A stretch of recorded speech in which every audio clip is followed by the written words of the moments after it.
Halo, Assalamualaikum warahmatullahi wabarakatuh. Pemirsa televisi Muhammadiyah dimanapun Anda berada. Apa kabarnya? Sehat selalu, berbahagia selalu, no stress ya. Nggak boleh ada kata-kata stres karena imun kita sangat dibutuhkan di kondisi sekarang ini. Dan kita berharap semoga kita bisa bersama-sama melalui kondisi pandemi sekarang ini, pemirsa. Dan senang sekali saya Irmalia Septiana dapat kembali hadir untuk menyapa Anda dalam program PTV Show Ngobrol Sering tapi nggak bikin boring. Nah, kali ini aku akan ngobrol barengan sama Kak Nike. Beliau adalah founder dari Help Nona. Langsung aja kita sapa yuk pemirsa. Halo, Assalamualaikum warahmatullahi wabarakatuh Kak Nike.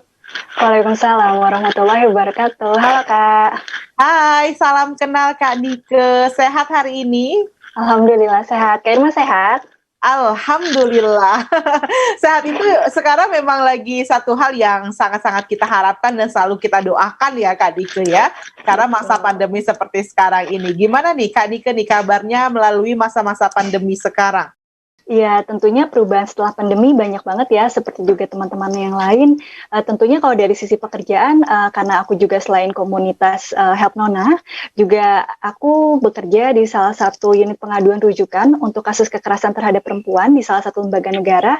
Dan memang biasanya kan kita kalau bertemu atau mendengar pengaduan kasus kekerasan berbasis gender, ya secara langsung, udah gitu juga mungkin via telepon gitu. Tapi dengan adanya pandemi, kita kan 100% WFH nih, sehingga akhirnya yang tadinya kita ketemu langsung akhirnya via telepon dan sekarang seringnya menerima pengaduan via Google Form ya, itu juga sangat mempengaruhi bentuk-bentuk pekerjaan kita sih gitu. Oke, sangat berpengaruh jelas gitu ya, yang mana kalau sebelum pandemi bisa bertatap langsung, bisa melihat kondisinya secara langsung, dan sekarang saya pikir analisnya ini harus lebih maksimal lagi gitu ya, karena semuanya hanya dicurahkan melalui form tadi gitu ya, Masya Allah. Semoga tentunya Kak Nike bisa melewati ini semua ya dengan baik ya, tapi sejauh ini ada nggak sih hambatan-hambatan yang paling dirasakan tadi dalam pengaduan sendiri? Tentunya mereka kan mengharapkan solusi. Nah, apakah ini juga mempengaruhi kemudian dari proses solusi tadi seperti itu? Ada ngaruhnya nggak Kak Nika?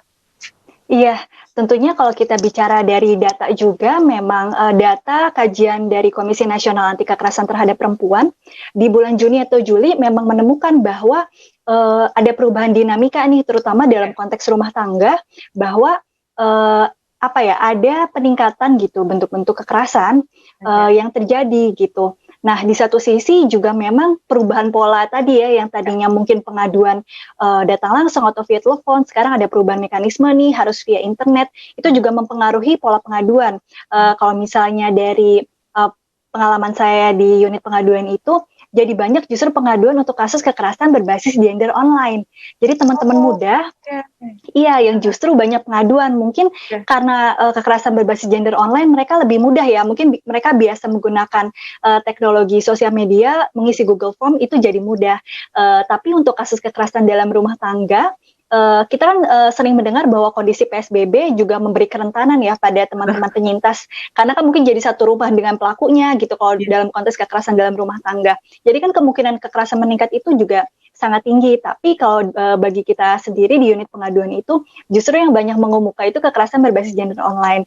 Tapi kalau di Help Nona sendiri, kita kan Help Nona ini komunitas ya, jadi kita fokus memang untuk diskusi kasus itu via online. Memang sebelum ada WFH juga kita via online, jadi nggak terlalu banyak perubahan, artinya mekanismenya tetap secara online untuk pengaduan, tapi yang berubah adalah tadinya kan kita workshop secara langsung nih, ketemu langsung diskusi sama teman-teman penyintas, sama teman-teman yang peduli sama isu ini, tapi sekarang akhirnya kita lebih fokus untuk melakukan seri diskusi online, secara online, webinar, seperti itu.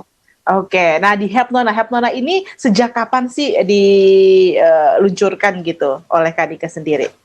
Iya, jadi Help Nona itu kita mulai berdiri di akhir 2015 ya, di akhir 2015, tapi websitenya sendiri baru running di 2016 sih, untuk diskusi kasus, bikin workshop itu di 2016 gitu. Berarti sejak 2015 sudah ada Help Nona ini. Apa sebenarnya si Help Nona ini? Komunitas yang melakukan sebuah diskusi terhadap isu tertentu, lalu kenapa kemudian perlu dibentuk adanya Help Nona? Kanika, silakan. Iya, jadi sebenarnya Hapnona ini kita adalah komunitas yang fokusnya pada isu intimate partner violence atau kekerasan dalam relasi romantis ya, gitu. Oke. Nah, kekerasan dalam relasi romantis ini memang kalau misalnya kita melihat data kekerasan terhadap perempuan secara umum, terutama untuk data terakhir aja ya, catatan tahunan Komnas Perempuan di tahun 2020 itu, angka kekerasan dalam relasi personal itu cukup tinggi gitu, hampir 75%. Jadi kan ada kekerasan tuh, ada kekerasan berbasis gender, ada yang dalam relasi personal, ada yang dalam ranah komunitas tuh sama teman, sama tetangga, di jalanan gitu ya. Ada yang bahkan ranah negara, tapi itu angka presentasinya sangat kecil. Nah, 75% tuh angka kekerasan terjadi di ranah personal. Baik. Maksudnya itu juga salah satu alasan kenapa kita concern sama isu itu, karena ya kita percaya harusnya relasi bersama pasangan, bersama orang tua, pokoknya pada ranah personal itu kan harusnya menjadi bagian dari support system kita ya, Betul. dukungan kita. Tapi artinya di satu sisi juga ada fenomena yang menggambarkan bahwa itu malah menjadi kerentanan juga, ada bentuk-bentuk kekerasan juga di sana gitu. Ini keprihatinan tingkat tinggi ini kalau misalkan saya boleh sampaikan gitu ya, karena seharusnya ini menjadi tempat bagi kita berlindung, justru tempat untuk kita seperti menyembunyikan keadaan yang sebenarnya gitu. Dan kalau kemudian saya bisa berpendapat tadi ketika ada secara personal tadi, justru mereka lebih enggan atau mereka lebih khawatir untuk menyampaikannya secara gamblang. Benar nggak nih? Iya betul, itu adalah salah satu tantangannya banget gitu. Ya. Waktu itu akhirnya Helpnona kenapa bikin, kalau aku boleh cerita sedikit, adalah di awal-awal itu sebenarnya aku berangkat dari tadi ya pengalaman jadi relawan petugas unit pengaduan itu rujukan. Nah di situ kan memang kita ya namanya juga tentunya bertugas di lembaga negara, tentunya ada jam kerja, tentunya ada jam piketnya kayak gitu. Tapi kemudian ada teman-teman terdekat juga yang akhirnya diskusi, kamu kerja di sini ya, terus mungkin ada yang cerita tentang relasinya sendiri, teman-teman yang nggak sehat, atau mungkin, oh iya tetangga aku pernah dengar tetangga aku sampai teriak-teriak loh di sebelah, tapi aku juga nggak tahu harus gimana. Artinya kan memang tingkat aib untuk relasi dalam konteks personal ini sangatlah tinggi. Jadi aku berpikir mungkin akan baik juga kalau kita tuh menginisiasi sebuah komunitas. Jadi levelnya tuh komunitas ya, bukan sesuatu yang kaku atau baku, tapi levelnya kayak bahwa kita nih sesama yang punya pengalaman kekerasan bisa diskusi, kita juga bisa juga ngobrol sama para expert dan lain sebagainya, tapi dalam level komunitas saling support, peer support seperti itu.